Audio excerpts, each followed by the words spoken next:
বিভিন্ন উৎসবে বিশেষ করে ঈদে ছোট বাচ্চারা মুরব্বীদের পা ছুঁয়ে সালাম করে এবং সালামি নেয়, যাকে আমরা কদম বুচি বলি। এটা শরীয়ত কতটুকু সমর্থন করে?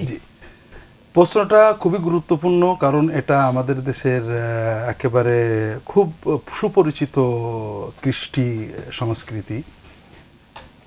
তে ভাই, এখানে দুটো বিষয় আবারও স্মরণ করায়, সেটা হলো যে আমাদের মডেল কে। আল্লাহর যদি খুশি করতে হয়, আল্লাহর সন্তুষ্টি সওয়াব চাই, তাহলে মুহাম্মদ রাসূলুল্লাহ সাল্লাম তরিকা লাগবে। রাসূলুল্লাহ সাল্লাল্লাহু আলাইহি ওয়াসাল্লামের জীবনে, তার দীর্ঘ জীবনে 23 বছর নবুয়তি জীবনে লক্ষ লক্ষ সাহাবী লক্ষ লক্ষ বার তার দরবারে এসেছেন, কেউ কখনো তার কদমবুসি করেননি, পায়ে হাত দেননি, পায়ে হাত দিয়ে চুমু খাননি। আবু বকর, ওমর, ওসমান, আলী, হাসান, হুসেন, আশারে মুবাশশিরা লক্ষবার এসেছেন। 23 বছরের জীবনে লক্ষবারের একবারও তার পায়ে হাত দেননি, কদমবুসি করেননি। হযরত ফাতেমা তার পিতার কদমবুসি করেননি, তার স্ত্রীরা তার কদমবুসি করেননি।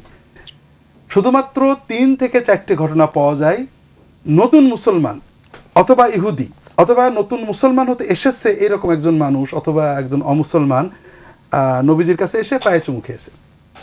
ওই ব্যক্তি মুসলমান হওয়ার পরে আর কোনোদিন খায়নি।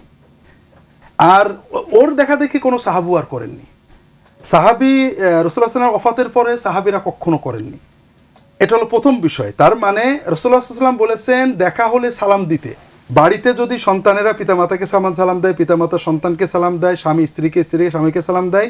তিরমিজি শরীফের হাদিসে রাসূলুল্লাহ সাল্লাল্লাহু আলাইহি ওয়াসাল্লাম বলছেন, ইয়া বুনাইয়া ইযা দাখালতা বাইতাকা ফাসাল্লিম আলা আহলিক ইয়াকুন বারাকাতান আলাইকা ওয়া আলা আহলি বাইতিক। বাবা, তুমি যখন বাড়িতে যাবে তোমার পরিবারের সদস্যদেরকে সালাম দিয়ে বাড়ি ঢুকবে।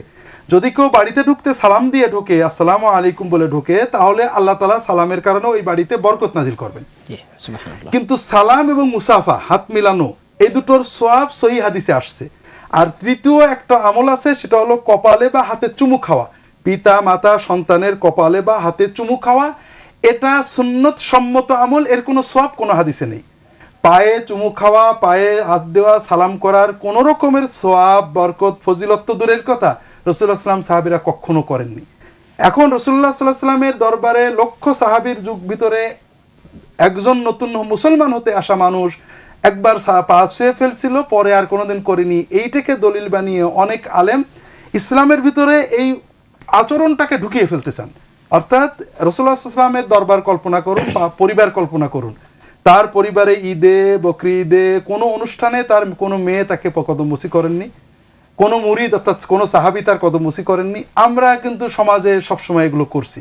তো এই জন্য আমাদের অন্তর যতদিন রাসূলুল্লাহ সাল্লাল্লাহু আলাইহি ওয়াসাল্লামের সুন্নাতে পরিতৃপ্ত না হবে, এর বাইরের বিভিন্ন কাজকে যুক্তি দলিল দিয়ে দিনের ভিতরে ঢোকাতে চেষ্টা করব, ততদিন আমরা আমাদের ঈমানকে পরিপূর্ণ করতে পারবো না। এই জন্য আমাদের সন্তানদেরকে কদমবুসি শেখাবো না, তাদেরকে মুখে সালাম আসসালামু আলাইকুম শেখাবো ওয়া রাহমাতুল্লাহি ওয়া বারাকাতুহু।